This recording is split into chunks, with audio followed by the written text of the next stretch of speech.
అందరికీ నమస్కారం అండి. మీకందరికీ మా ఛానల్కి స్వాగతం. జ్ఞానోదయ నవల 37వ భాగాన్ని చదువుతున్నాను. విజ్జి ఆమె ఫ్రెండ్స్ కన్నార్పకుండా చూస్తూ చెవులప్పగించి ఆ ముఠ అనుచరుల్ని పరిశీలిస్తూ వాళ్ళ మాటలని వింటూ ఉండిపోయారు. ఆ ముఠా నాయకుడు ఫోన్ తీసి నెంబర్ని డయల్ చేసి మాట్లాడడానికి ప్రయత్నం చేయడం మొదలుపెట్టాడు. టీవీలో చూసిన దృశ్యాల్ని మర్చిపోలేనట్టుగా అలాగే కూర్చుండిపోయిన రాధాకృష్ణల్లో చైతన్యం వచ్చింది. ఫోన్ మోగటంతో ఆనందభూపతితో పాటుగా మిగిలిన వాళ్ళంతా కూడా ఆ ఫోన్ వైపు దృష్టిని తిప్పారు. ఫోన్ తీసి హలో, కృష్ణ చైతన్య హియర్ అన్నాడు. చప్పున రియాక్ట్ అయిపోతూ కృష్ణ చైతన్య. జాగ్రత్తగా మాట్లాడమంటూ సైగ చేసింది పక్క నుంచి రాధిక, ఆ ఫోన్ శత్రువుల నుంచి అయి ఉంటుందనే అనుమానాన్ని వ్యక్తం చేస్తూ. హలో, నువ్వు కృష్ణ చైతన్యం అనే సంగతి తెలిసే చేశానయ్యా బాబు. నీ కూతురు మా దగ్గరే ఉంది, ఆ సంగతి దృష్టిలో ఉంచుకుని మాట్లాడు అంది అవతలి స్వరం. తెలుసు, చెప్పు, ఏం కావాలి? చాలా కూల్గానే ప్రశ్నించాడు కృష్ణ చైతన్య. నాకు కావాల్సింది నువ్విస్తే నీకు కావాల్సింది నీకు దక్కుతుంది. ఓకే, ఎంత కావాలి? డబ్బిస్తావా? నీకు కావాల్సింది డబ్బే కదా, అందుకేగా పసిపిల్లల్ని కిడ్నాప్ చేసింది. కాదయ్యా మగడా, నాకు కావాల్సింది డబ్బు కాదు, దేవి విగ్రహం. ఐసి, అయితే వెళ్ళి తెచ్చుకోక నాకెందుకు ఫోన్ చేసావు? అదేమన్నా నా కోటు జేబులో ఉన్న వస్తువా ఏమిటి, నువ్వు అడగగానే నీ చేతిలో పెట్టేయడానికి? నిజమేననుకో, వెళ్ళి తెచ్చుకునే గుండె ధైర్యం ఉంటే నీ కూతుర్ని కిడ్నాప్ చేయడం దేనికి? విగ్రహం కోసం వెళ్ళిన రెండు ముఠాలు ఆ పాము కోపానికి బలైపోవడం కళ్ళారా చూసి కూడా అక్కడికి వెళ్లే సాహసాన్ని ఎవడు చేస్తాడు? నాకు కూడా పెళ్ళాం బిడ్డలున్నారు, ప్రాణాల మీద బోలెడంత తీపి ఉంది, అలాగే ఆ విగ్రహం మీద చచ్చేంత ఆశ కూడా ఉంది. అందుకే ఫోన్ చేశాను. నీ కూతురు నీకు దక్కాలి అంటే నాకు ఆ విగ్రహాన్ని తెచ్చి నువ్వు ఇవ్వాలి. ఈ సంగతి చెప్పాలని ఫోన్ చేశాను. ఆ విగ్రహం తెచ్చి ఇవ్వటం నాకెలా సాధ్యమవుతుంది? అది నాది కాదు, పరాయి సొమ్ము. కబులు చెప్పకయ్యా స్వామి, ఆ విగ్రహం నీ బామ్మర్దిది. నీ కోసం ఆడు కావాలంటే తన ప్రాణాలే ఇస్తాడు, విగ్రహాన్ని ఇవ్వలేడా? అవతల నుంచి తెరలు తెరలుగా నవ్వు వినిపించింది. చూడు మిస్టర్, ఇట్ ఈజ్ ఇంపాసిబుల్. నాకున్న ధనాన్ని కోరితే నువ్వు అడిగినంత ఇస్తాను. It is possible mister Krishna Chaitanya. నాకు డబ్బొద్దు, కేవలం విగ్రహం కావాలి. నా దగ్గర లేనిదాన్ని అడిగితే నేనెలా తేగలను? నువ్వే తేవాలి, అది నీకే సాధ్యపడేటటువంటి విషయం. ఈ ప్రపంచంలో నీకు అసాధ్యమన్నది ఏదీ లేదనే సంగతి నాకు తెలుసు. Thanks for your compliment. You know, ఆ పాము ఏమీ నా చుట్టం కాదు, నా పెరట్లో కల్పతరు అంతకన్నా కాదు. నా గోడు వినేంత సెన్స్ దానికి లేదు. విగ్రహం కోసం అని వెళితే నీకే గతి పడుతుందో నాకు అదే గతి పడుతుంది. నీలాగే నాకు పెళ్ళాం బిడ్డలు ఉన్నారు. ఒకే పెళ్ళం కాదు, ఇద్దరు పెళ్ళాల ముద్దుల మొగుడిని నేను. నా పట్ల కాస్త కనికరం నువ్వే చూపించాలి అన్నాడు కృష్ణ చైతన్య జాలిగా ముఖాన్ని పెట్టి. క్యా సీన్ హే, ఏం నటిస్తున్నావయ్యా బాబు? ఆస్కార్ అవార్డు ఏదో నీకే దక్కుతుంది. ఫోను నీ చౌకబారు కబ్బులు వినటానికి చేయలేదు. నేను మళ్ళీ ఫోన్ చేస్తాను, నీ పెళ్ళాంతోటి ఆలోచించి మరీ జవాబు చెప్పు అంటూ ఫోన్ పెట్టేశాడు.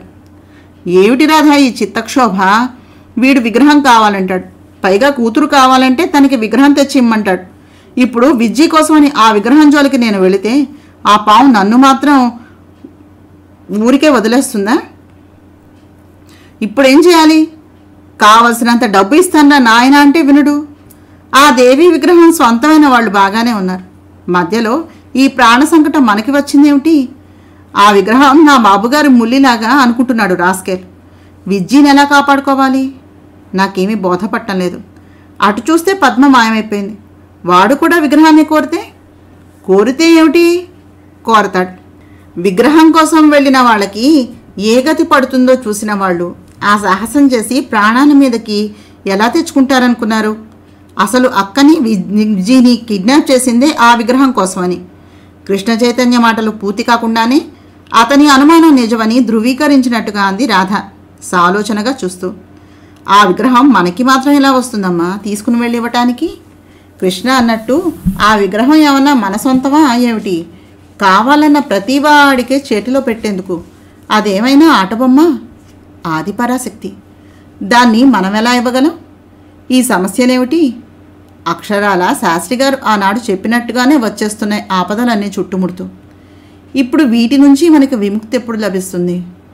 భగవంతుడా, ఏమిటి ఈ పరీక్ష మాకు? ఇటు పోతే మనవరాలు, అటు పోతే కొడలు, ఇద్దరినీ మాయం చేసి తమాషా చూస్తున్నావేమిటి స్వామి? ఆనందభూపతి కళ్ళల్లో నీళ్లు తిరిగి, అసలే భార్య పోయినటువంటి దుఃఖంలో ఉంటే ఆ శవాన్ని కాటికి కూడా పంపకుండా వచ్చిపడే కష్టాలు ఆయన్ని ఉక్కిరి బిక్కిరి చేసేస్తూ ఉండగా ఆయన్ని చూస్తూ ఉంటే అందరికీ జాలేసింది. ఇలాంటి సమయంలోనే ధైర్యంగా ఉండాలి మావయ్య. మీరు గాబరా పడకండి. ఆ దైవం మీద భారం వేసి చింతలన్నీ మరచి శివుణ్ణి ధ్యానం చేయండి. వాడే మార్గాన్ని చూపిస్తాడు. ఏ సమస్యకైనా పరిష్కారం ఉంటుంది.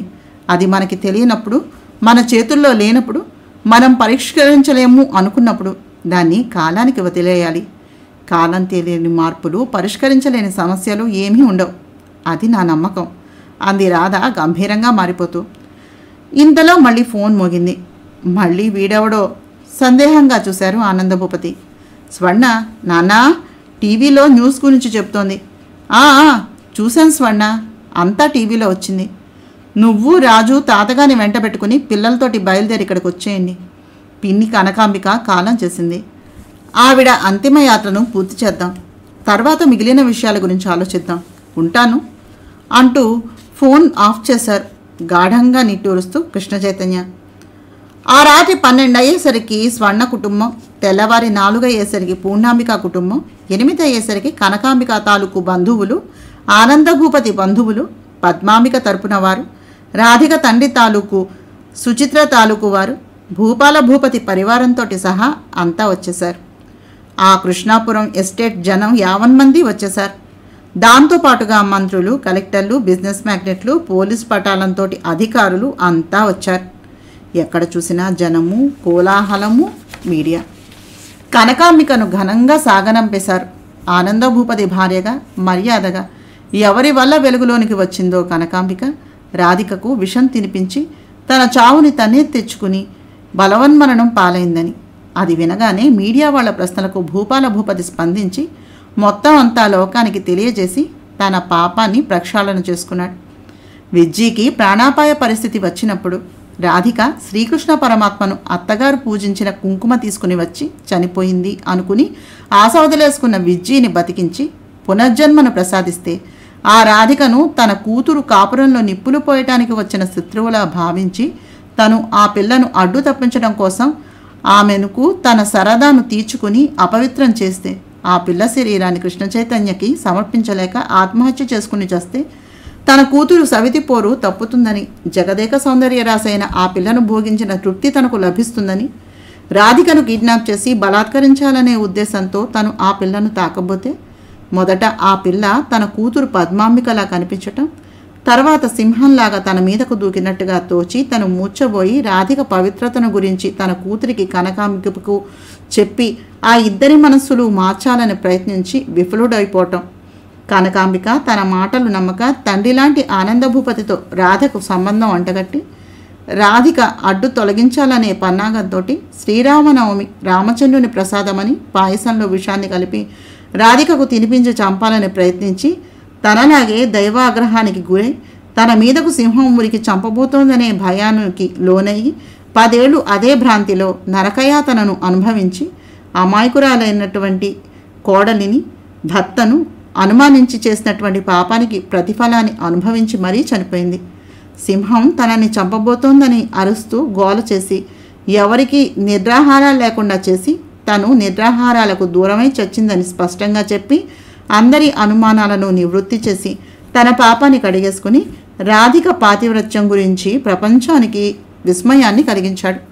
ఆయన చెప్పిన కథల్లో పతివ్రతలను కాపాడటానికి భగవంతుడు ప్రయత్నించడమే కాదు, అవసరమైతే తన మహత్యాన్ని కూడా చూపిస్తాడని, అందువల్లే రాధిక కొలిచే ఆ దైవం స్వయంగా నరసింహస్వామి రూపంతో తమలాంటి పాపాత్మలకు కనిపించి కళ్ళు తెరిపించాడనేటటువంటి విషయాన్ని కూడా వెల్లడించడంతో రాధిక నిజంగా దైవాంశ సంభూతురాలని, కారణ జన్మురాలని, భగవంతుడు దుష్టశిక్షణ చేసేందుకు తనే ఆయన చేతికి ఆయుధంగా మారిందని మానవాకృతిలో మహాత్ముడు వచ్చి మాట్లాడి సర్పాకృతిని ధరించి దేవీపురంలో దేవీ ఆలయంలో దేవి విగ్రహానికి రక్షణ కల్పించాడని, స్వర్ణకి, భర్తకు, పిల్లలకు, చివరికి తాతగారికి కూడా ప్రమాదాలు, ప్రాణాపాయ పరిస్థితులను తప్పించడానికి ఆమె చేతికి దివ్యమైనటువంటి మణిని ఇచ్చి నయం చేయించి భగవంతుడు ఉన్నాడు అనే సత్యాన్ని సర్పాకృతిలో కనిపించి తెలియజేస్తున్నాడని, బంగారు దేవి విగ్రహాన్ని కోరి ముష్కరులు వచ్చి ఆ దేవీ ఆలయంలోని సర్పం యొక్క ఆగ్రహానికి బలైపోతూ ఉన్నారని మీడియా ప్రపంచానికి వేనోళ్ల కీర్తించి మరీ తెలియజేసింది. ఆ హాల్లోని 10 మంది అనుచరులతోటి బిగ్ బాస్తో పాటుగా అక్కడే కుర్చీలో బంధింపబడి ఉన్నటువంటి పద్మాంబిక కూడా టీవీ చూస్తుండిపోయింది. కనకాంబిక పోయిందని తన తండ్రి భూపాల భూపతి రాధిక గురించి చేసినటువంటి ప్రసంగంతో గ్రహించింది. పెంచినందుకు తన భర్త ఆవిడకు తలకొరివి పెట్టి రుణాన్ని తీర్చుకున్నాడని, అతనికి ధర్మపత్ని స్థానం రాధికకు దక్కిందని, కష్టసుఖాలలో భర్తకు తోడు నీడగా మారి భార్య అంటే ఎలా ఉండాలో లోకానికి తనకి కూడా తెలియజేయటమే కాక భార్య అంటే నిర్వచనం తెలియజేస్తోందని, ఆదర్శ మహిళగా, మహాపతివ్రతగా, మహాభక్తురాలుగా, స్త్రీమూర్తిలా భర్తకి, మామగారికి, పిల్లలకు, బంధువులకు ఇల్లాలుగా, ఆరాధ్యదేవతగా పూజనీయమైనటువంటి స్థానాన్ని పొంది కీర్తింపబడుతూ ఉంటే ఆమె కళ్ళల్లో ఆనంద భాష్పాలు ఆవిర్భవించాయి. అది వరలో అయితే తప్పకుండా ఈర్ష్యాసూర్యులతోటి భగ్గున మండి కుళ్ళి కుళ్ళి ఏడ్చేదేమో. కానీ ఈనాడు రాధికంటే ఏమిటో పూర్తిగా తెలిసింది కనుక సంతోషంతో హర్ష పులకితురాలైపోయింది. తను అంతర్ధానమైనటువంటి సంగతి తెలిసి తన కోసమని భర్త కానీ రాధ కానీ ఎందుకు వెతకటం లేదో, ఎందుకు మౌనాన్ని వహించారో, ఎందుకు అసలు ఏ ప్రయత్నమూ చేయకుండా విరమించుకున్నారో మొదట అర్థం కాక కంగారు పడింది. తనని తన కర్మానికి వదిలేశారా అనే చిన్న అనుమానం కూడా పద్మ మనసులో ప్రవేశించకపోలేదు. కానీ టీవీ చూశాక అర్థమైంది ఆమెకు పరిస్థితి. కనకాంబిక పోయిందని, అందువల్ల ఆ రోజులు గడిచిపోయి సూతక స్నానం చేసేంత వరకు ఏమీ చేయలేని నిస్సహాయ పరిస్థితుల్లో చిక్కుపడిపోయారని, సరిగ్గా తనని కిడ్నాప్ చేసిన రోజునే ఆవిడ చనిపోయిందని, సరిగ్గా ఆ రోజే విజ్జి కూడా మాయం కాబడిందని బాస్ అనుచరుల మాటల ద్వారా గ్రహించింది పద్మ. బాస్, ఆ కృష్ణ చైతన్య కూతుని కూడా ఎవరో కిడ్నాప్ చేశారట అన్నాడు ఓ అనుచరుడు అప్పుడే గుర్తు వచ్చినట్టుగా చూస్తూ. నిజమా? ఎవరు చేశారంటావు? బాస్ విస్మయంగా చూశాడు. తెలియదు, కానీ ఆ ముఠా వాళ్ళు కూడా ఆ విగ్రహం కోసమే చేశారేమో అనే డౌట్ వస్తోంది బాస్ అన్నాడు తన అనుమానాన్ని వెల్లిబుచ్చుతూ అనుచరుడు. బహుశా అంజన ముఠా వాళ్ళు అయ్యుంటారు బాస్ అన్నాడు ఇంకొకడు. అంజన ముఠానా? బాస్ విరగబడి నవ్వాడు. ఏం బాస్, ఎందుకు నవ్వుతున్నారు? ఆశ్చర్యంగా అడిగాడు వాడు. వాడి పొందా, ఆ అంజన ముఠా వాళ్ళకి అంత దమ్ముందా? ఆడికి తిండి, నిద్ర, అనుచరుల కష్టసుఖాలు, వాళ్ళ సంసారాలు, వాళ్ళ పెళ్ళాం బిడ్డల మంచి చెడ్డలు తప్ప డబ్బు అవసరం లేదనే కదా మనలో నుంచి విడిపోయి వేరే ముఠా పెట్టుకున్నాడు. దారి కాసి దోపిడీలు చేసే ఆడు కూడా కిడ్నాప్ చేశాడా అని అన్నాడు బాస్ ఎగతాళిగా నవ్వుతూ. మనం హత్యలు, మానభంగాలు చేస్తామని మన మీద ఆడికి కోపం కదా బాస్, అందుకే మనలోంచి విడిపోతున్నానని చెప్పాడు కదా అన్నాడు ఇంకోడు. పసందైన గుంట దొరికితే అనుభవించలేని మగాడు కూడా ఓ మగాడేనా? డబ్బు అనేది ఎందుకు? భోగాల కోసమే కదా. ఇక హత్యలంటావా? ఊరికే చంపుతావా ఏమిటి? ఆడి వల్ల మన ప్రాణానికి ప్రమాదమని తెలిస్తేనేగా చేసేది. బాస్ మీసాన్ని మెలిపెడుతూ అన్నాడు, పద్మాంబిక వైపు కన్నార్పకుండా చూస్తూ. ఆ మాట వినగానే పద్మాంబిక గుండెల్లో రైళ్లు పరిగెట్టుతున్నాయి. ఏమైనా ఆ అంజిగాడి బలము, తెలివి, మంచితనము, దైవభక్తి, ఎవరినీ చంపకూడదనే నియమం నీకు నచ్చాయని మెచ్చుకునేవాడివే కదా బాస్ అన్నాడు మరొకడు. ఆ నియమం ప్రాణాంతకం అయితేనేగా ఆడితోటి తెగతింపులు చేసుకున్నది. అంతేనా? మన ముఠాకి ఆడే నాయకుడైపోతాడేమో అనే భయం కూడా ఉంది కదా.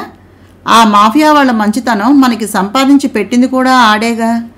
ఏ మాటకు ఆ మాటే చెప్పాలి. కానీ బాస్, ఆడిది మాజాలి గుండె. ఆపరాడి సుత్తి. ఆ అంజిగాడికి ఆ విగ్రహం దొరకకూడదు, మనం దాన్ని గెలుచుకోవాలి. ఈరిగాడి ముఠా వాళ్ళేమో డైరెక్ట్గా ఆ దేవి గుడిలోనికి పోవాలని ప్రయత్నించి ఆ పాము కాట్లకు బలైపోయారంట. మల్లిగాడి ముఠా వాళ్ళేమో ఆ గుడి యజమానులతోటి గుళ్ళోకి వెళ్ళి ఆ పాముకు ఒక దెబ్బలు తిని పిండి పిండి అయ్యి చచ్చారంట. ఒక్కడు మిగల్లేదు వెళ్ళినోళ్ళంతా వెళ్ళినట్టుగా కట్టకట్టుకుని మరీ చచ్చారంట.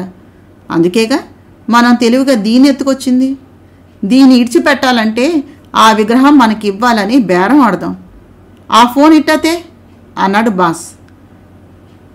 హలో, కృష్ణ చైతన్య హియర్ అన్నాడు. శాస్త్రి గారు చెప్పినట్టుగా కర్మకాండలు చేస్తూ కృష్ణ చైతన్య. కనకాంబికగా దహన క్రియలు అయినాక కర్మ ప్రారంభమైంది. హలో కృష్ణ చైతన్య, మీ ఆవిడ మా దగ్గరే ఉంది అంటూ అవతల నుంచి చెప్తూ ఆవలిస్తున్నాడు బాస్. కృష్ణ చైతన్య ఫోన్ పక్కనున్నటువంటి రాధికకు ఇచ్చేశాడు మాట్లాడమన్నట్టుగా చూస్తూ. హలో, ఎవరు మాట్లాడేది? రాధిక ప్రశ్నించింది. నేనెవరో నీకు అనవసరం, ముందు నువ్వెవరో చెప్పు అన్నాడు. నా పేరు రాధిక అంది. ఓ, ఆ కిస్టిగాడి సెకండ్ సెటప్ వా.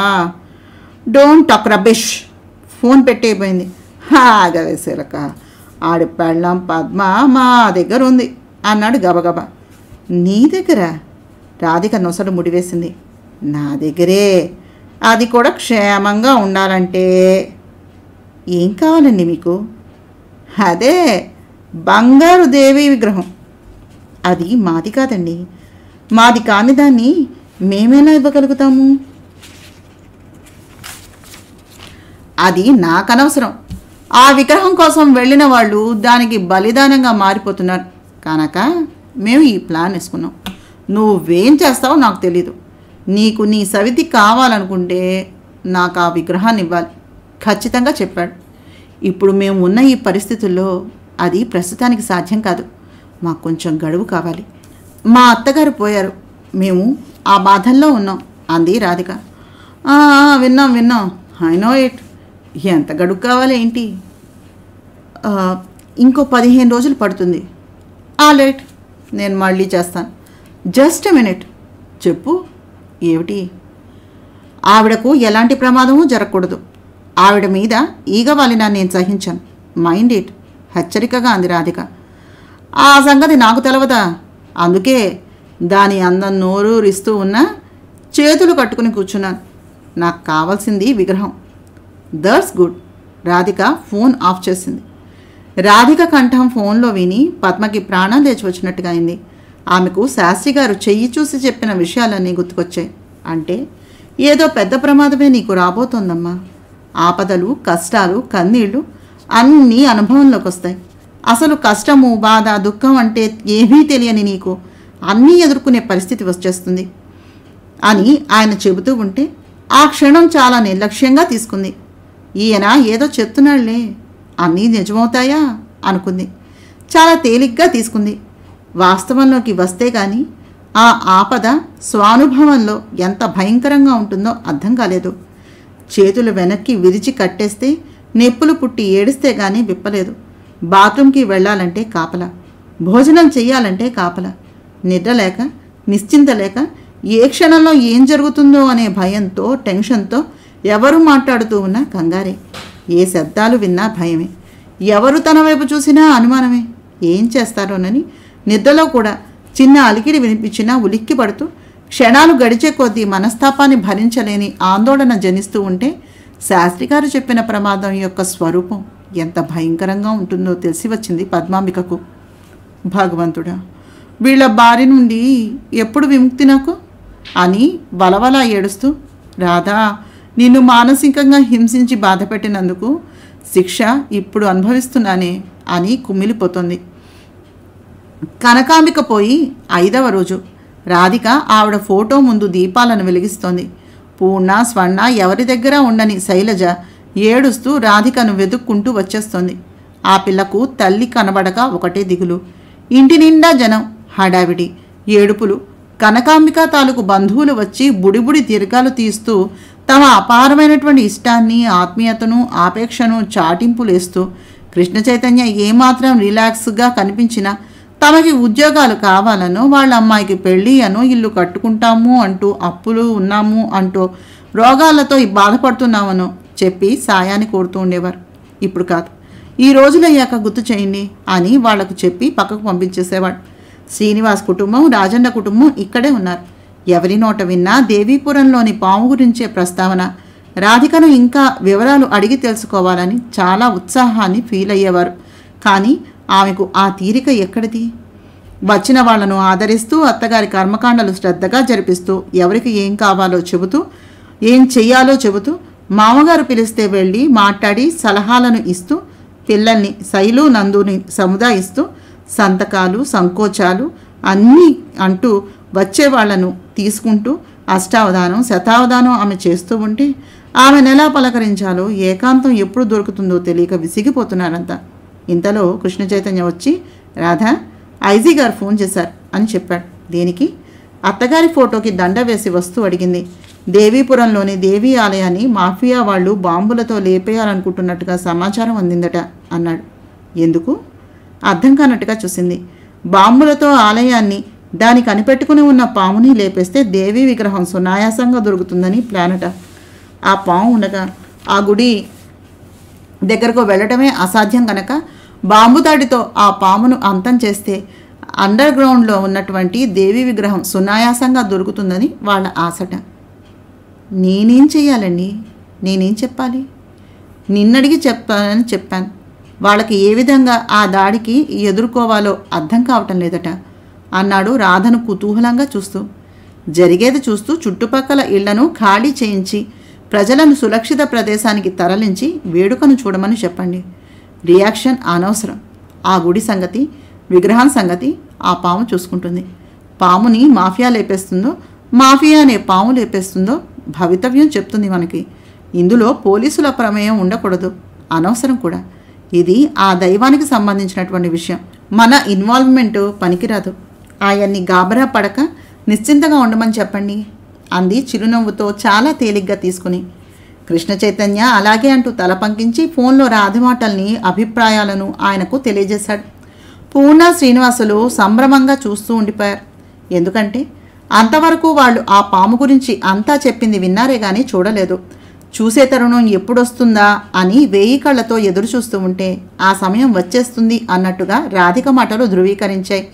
అందుకే ఆ రాత్రి నిద్రలు మానుకుని మరీ టీవీ కనిపెట్టుకుని కూర్చున్నారు. విషయం తెలిసిన ప్రతి ఒక్కరికి కుతూహలమే.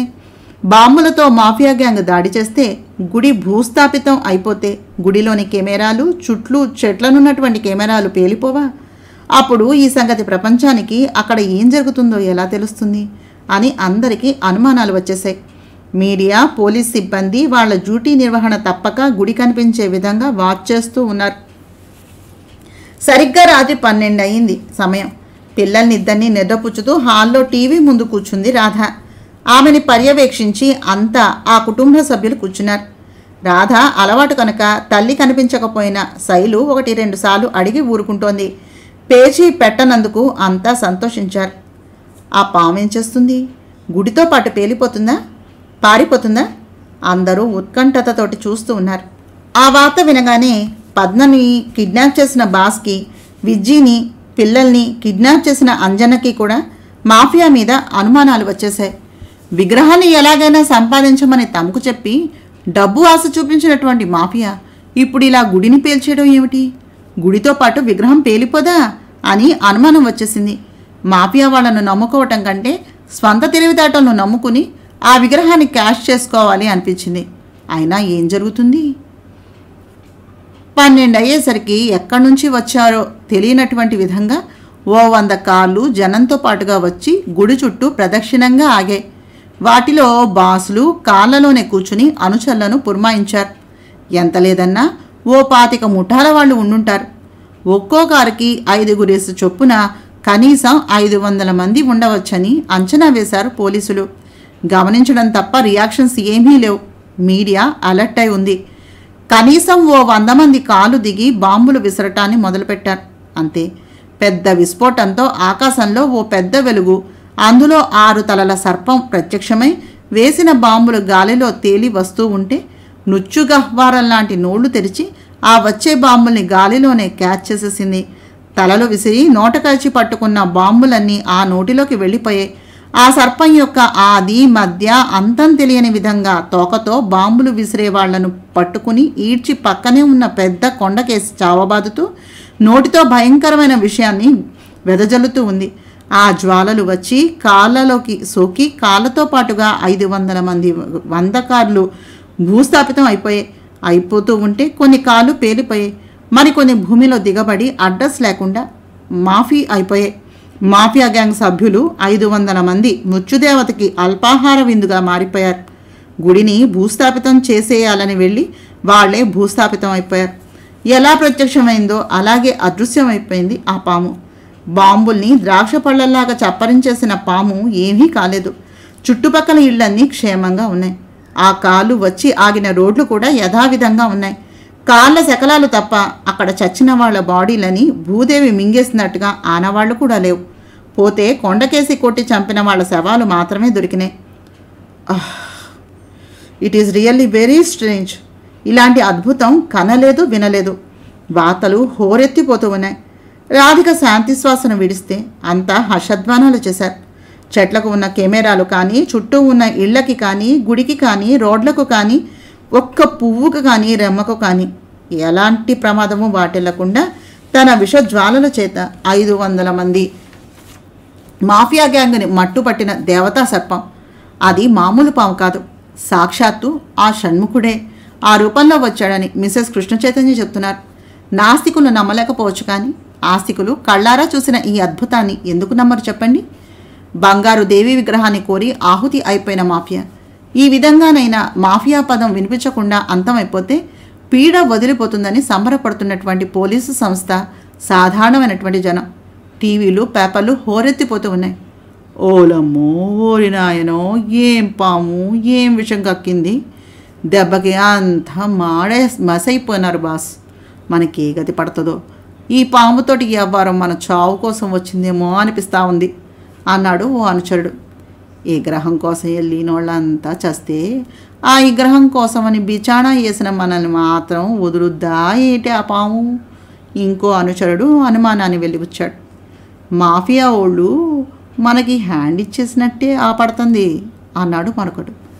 అసలు వాళ్ళ ఈ గ్రహం దొరికితే వాళ్ళకి ఇవ్వకుండా మనమే అది అట్టుకుని పారిపోతామని అనుకుంటా ఉన్నారేమో అన్నాడు ఇంకొకడు.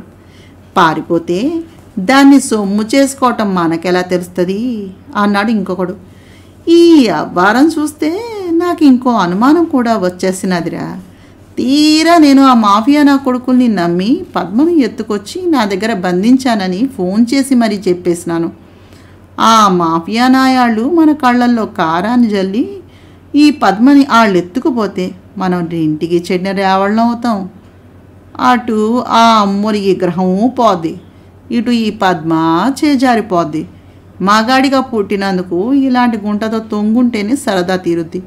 నేను వెళ్ళి దీన్ని ఓ పట్టొస్తా, మీరు ఎవ్వరూ ఈడకి రాకుండా చూసుకోండి అన్నాడు బాస్ లేచి ఒళ్ళు వేచుకొని పద్మను బంధించినటువంటి గదివైపు అడుగులు వేస్తూ.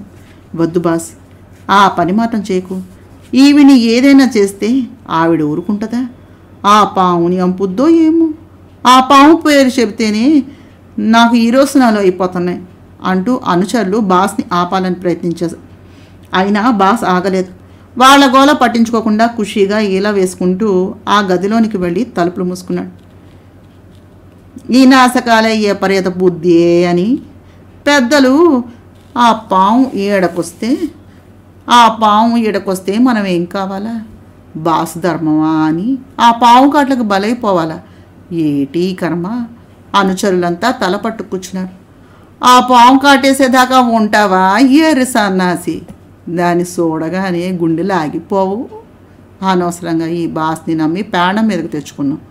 అదే అంజన్ అయితే ఇలాంటి చెడ్డ పని చేసేవాడే కాదు. ఏది ఏమైనా సరే నేను ఇంక ఇక్కడ ఉండనురా. అంజన కాళ్ళు అట్టుకుంటే చెమించేస్తాడు. ఆడికి వెళ్ళిపోతా. ఇద్దరు వెళ్ళిపోవటానికి లేచారు. ఉండరా, మేము వచ్చేస్తాం, బాస్కి చెప్పిపోదాం అన్నారు మిగిలిన వాళ్ళు.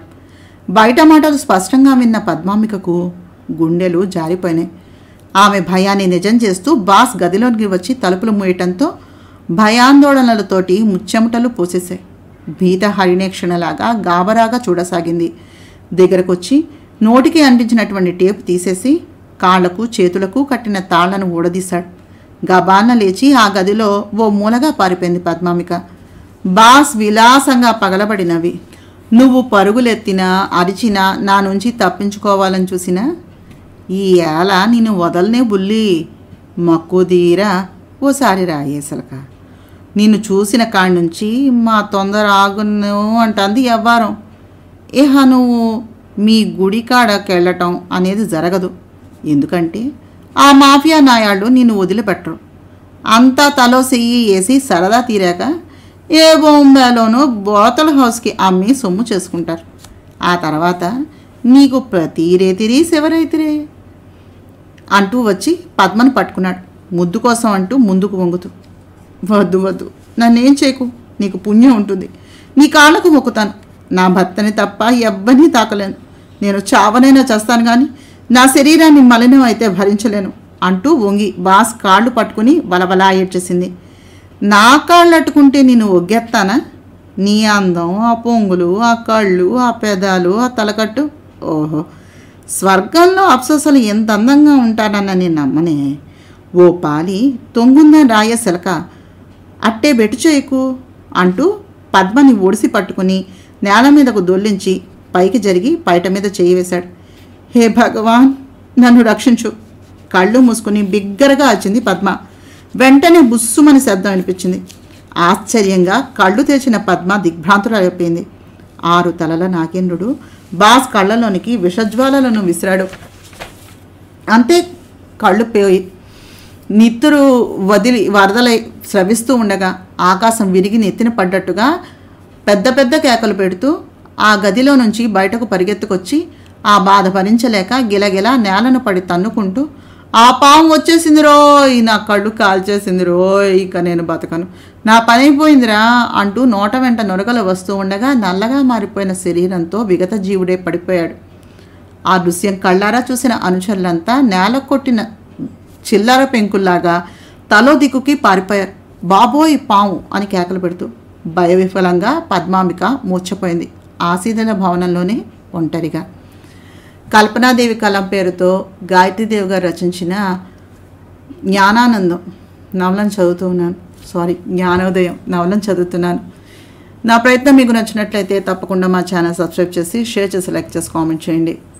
తప్పకుండా కామెంట్ చేయండి, అలాగే సబ్స్క్రైబ్ చేసుకోండి. నమస్తే.